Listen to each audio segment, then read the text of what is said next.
অনুরাগের ছোঁয়ার আজকের পর্বের শুরুতেই সুদীপার শিক্ষক ও অন্যান্যরা দেখা করে চলে যাওয়ার পর অভ্রর মা আদিত্যকে বলেন যে সুদীপা এত বড় একটা কাজ করেছে, অথচ আদিত্য কেন তাদের জানালো না?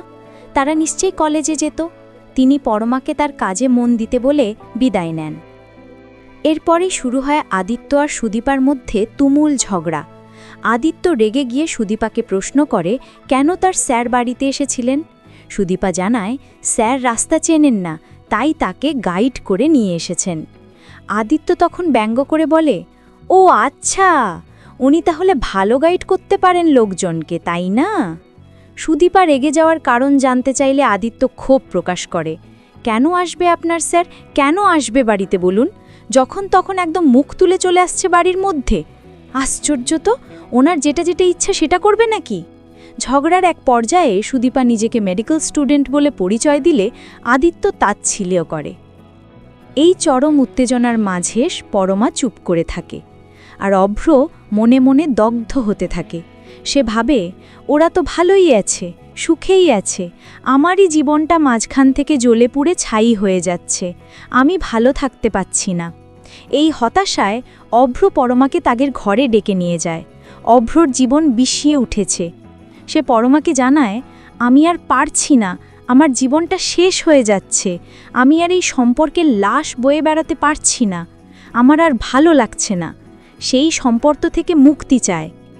পরমা শান্তভাবে তার কষ্টটা বোঝে এবং বলেন, বেশ, ঠিক আছে, তুমি যেটাতে ভালো থাকো আমি সেটাই তোমাকে দেব, মুক্তি। বলো কি করতে হবে আমাকে তার জন্য?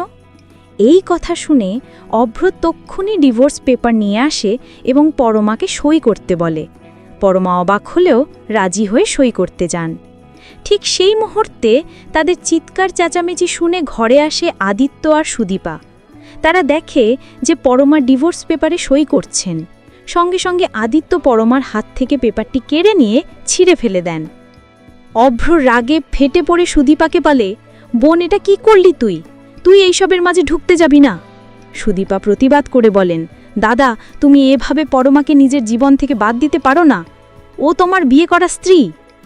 তখন অভ্র ক্রোধে অন্ধ হয়ে সুদীপার দিকে চরম অভিযোগের আঙুল তুলে বলেন, ও আচ্ছা, সবাই তোরা একদালে হয়ে গেছিস, তাই তো?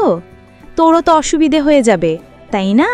যদি পরমার সাথে আমার ডিভোর্স হয়ে যায় তাহলে তো তোর অসুবিধে হয়ে যাবে, কারণ পরমা ফাঁকা, তখন তো তোদের মাঝখানে অনায়াসে পরমা ঢুকে যেতে পারে, তাই জন্য তুই বিয়েটাকে বাঁচাতে চাইছিস। অভ্রর এমন অপমানজনক কথা শুনে সুদীপা স্তম্ভিত হয়ে যান। তিনি কাঁদতে কাঁদতে বলেন, দাদা, তুমি এত বড় কথা বলতে পারলে আমাকে? অপমান সহ্য করতে না পেরে পরমা ঘোষণা করেন, ঠিক আছে অভ্র, আমি আর এই অপমান সহ্য করতে পারছি না, বলে দিও মাকে যে আমি আমারটা দেখে নিতে পারবো। এই বলে পরমা বাড়ি থেকে বেরিয়ে যান। সুদীপা তার পিছু নেন। অভ্র তখন হতাশায় দেয়ালে হাত দিয়ে আঘাত করে। আদিত্য এই দৃশ্য দেখেও চুপ করে থাকেন। এদিকে পরমার মা বাবা মেয়ের চিন্তায় আছেন। ঠিক সেই সময় সুদীপা তাদের বাড়িতে যান। পরমার মা সুদীপাকে দেখে রেগে গিয়ে বলেন, তোমার জন্যই তো আমার মেয়েটার এই অবস্থা। সুদীপা স্পষ্ট জবাব দেন, আমি না থাকলে আপনার মেয়ে ভালো থাকতো বুঝি? আজকে যদি আমাকে আদিত্য বিয়ে না করত তাহলে কি হতো? আপনারা কি বুঝতে পারছেন না ব্যাপারটা, যে এর মধ্যে আমি কোনোভাবে ইনভলভ নই? সুদীপা তাদের বোঝান যে তিনি এসেছেন পরমার ভালোর জন্য। তিনি বলেন, আপনারা 1 মাসের জন্য দূরে কোথাও চলে যান, বিদেশ চলে যান দরকার পড়লে। সুদীপা তাদের এই সিদ্ধান্ত নেওয়ার কারণ ব্যাখ্যা করেন, আমি এটা ভালো করেই বুঝতে পেরেছি যে পরমা আর অভ্র দাদা ভাই দুজন দুজনকে ভালোবেসে ফেলেছে, কিন্তু ওরা বুঝতে পারছে না, মুখে প্রকাশ করতে পারছে না। তাই বলছি, এখানে পরমাকে ফেরত আসতে দেবেন না, না হলে ওদের বিয়েটা ভেঙে যাবে। সুদীপার যুক্তি মেনে পরমার বাবা 1 মাসের জন্য দূরে যেতে রাজি হন। অন্যদিকে বাড়িতে অভ্র আর পরমার সম্পর্ক ভাঙার ঘোষণা শুনে আদিত্যর মা তীব্র প্রতিবাদ করেন। বড়মা বলেন, কেউ কোথাও যাবে না। ঠিক সেই সময় সুদীপার প্ল্যান অনুযায়ী পরমার বাবা বাড়ি থেকে ফোন করে অভ্রর মাকে জানান, বিশেষ কাজের জন্য তারা স্বামী স্ত্রী 1 মাসের জন্য মালয়েশিয়া যাচ্ছেন, তাই মেয়েকে যেন তারা দেখে রাখেন। অভ্র অবাক হলেও পরিস্থিতি সামলে নিয়ে পরমাকে বলেন, তাই হয়ে গেল, যেহেতু তোমার মা বাবা নেই সেহেতু এখন তুমি আমার দায়িত্বে। এই বাড়ি থেকে কোথাও যেতে পারবে না, অন্ততপক্ষে মা বাবা আসা না পর্যন্ত। তিনি আরও জানিয়ে দেন, আমি না বলা পর্যন্ত একদম কেউ এই বাড়ি থেকে এক পাও ফেলবে না। যদি ফেলেছ তাহলে সবার আগে আমি বাড়ি ছেড়ে বেরিয়ে যাব। পরমা ফোন করে দেখেন তার মা বাবার ফোন সুইচ অফ। বাড়ির কাজের মেয়ের কাছ থেকে জানতে পারেন তারা হঠাৎ বিদেশে চলে গেছেন। পরমা অবাক হলেও বাধ্য হয়ে এই বাড়িতে থাকতে বাধ্য হন। সুদীপা মনে মনে বলেন, এই পরিবার আমার কোনো দিনই ছিল না, এই পরিবারকে আমি কখনো ভাঙতে দেব না।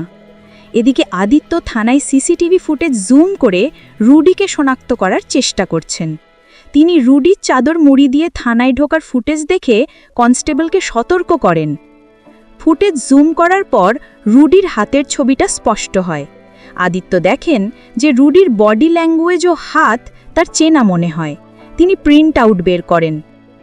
এরপর আদিত্য পুলিশের পোশাকে বাইক নিয়ে মেডিকেল কলেজের সামনে দাঁড়িয়ে থাকেন। রুডি কলেজে ঢুকতেই আদিত্যর মুখোমুখি হন। আদিত্য সরাসরি রুডিকে বলেন, পুলিশদেরকে দেখে খারাপ তো ক্রিমিনালদের লাগে, আপনি তো আর ক্রিমিনাল নন। আদিত্য রুডিকে জানান যে তিনি হাসপাতালের ক্রিমিনালকে ধরতে চান। তিনি পকেট থেকে রুডির হাত ধরে বের করে বলেন, এই যে ঠিক এইরকমই একটা ঘড়ি পড়ে আছে, সেই দিনে তাই এই যে দেখুন ছবিটা। রুডির হাত আর ঘড়ির ছবি মিলে যায়। সুদীপার কলেজের শিক্ষক এসে বাধা দিলে আদিত্য বলেন, আমার তদন্তে বাধা দিলে আমি কিন্তু তাকেও নিয়ে যেতে পারি। আদিত্য রুডিকে বলেন, চলুন থানায় চলুন। রুডি মনে মনে বলেন, আজ অনেক বছর পর পুলিশ আমাকে সন্দেহ করল। রাত জোটক একেবারে দীপার নাচ জামাই, দীপার মতোই। তো বন্ধুরা, এই ছিল আজকের পর্ব। ভালো লেগে থাকলে লাইক কমেন্ট করে জানাতে ভুলো না, আর চ্যানেলটি সাবস্ক্রাইব বা পেজটি ফলো করো নতুন আপডেট পেতে। আগামীকাল দেখা হবে। টাটা।